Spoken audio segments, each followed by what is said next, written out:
कोण आरटीओ का? हो बोलतोय साहेब. आमदार मांगर बोलतो. साहेब नमस्कार. बोला ना साहेब.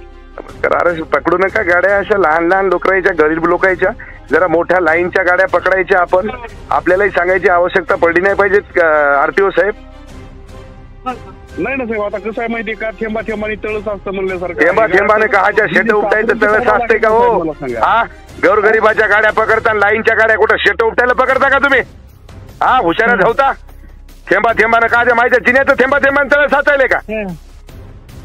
हो रे, थेंबा थेंबाने तळस साचणार वाल्या.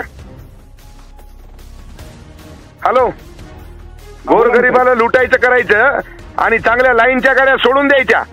मलिदा तिकडून भेटला की 20 क्लोज आणि इकडे गोरगरिबाच्या मायला घोडे लावायचे का? हे धंदा आहे का तुमचा? हो रे,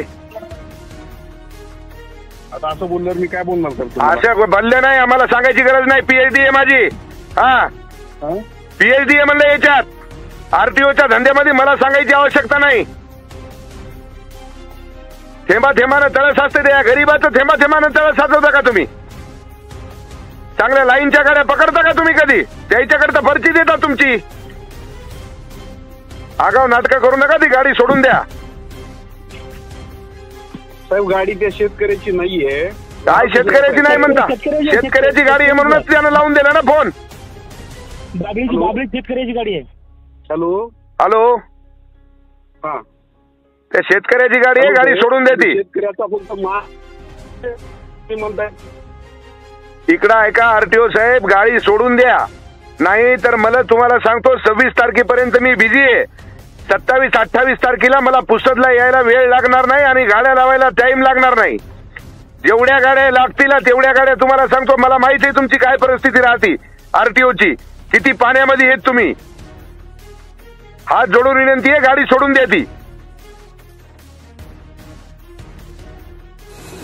आमदार संतोष बांगर आणि आरटीओमधील बाचाबाची आपण ऐकलंच असेल की कशा प्रकारे आरटीओ यांना संतोष बांगर यांनी झापलेला आहे आणि शेतकऱ्यांच्या वर जगणारे पोलीस लोक आणि आरटीओ यांना कशा प्रकारे धमकावला असून ही कॉल रेकॉर्डिंग आपली सदरील ऑडिओ क्लिपची पुष्टी स्वराज्य चॅनल करत नाही याची सर्व दर्शकांनी नोंद घ्यावी आणि लाईक कमेंट शेअर नक्की करावा आणि कमेंटमध्ये आपलं मत नक्की सांगावं.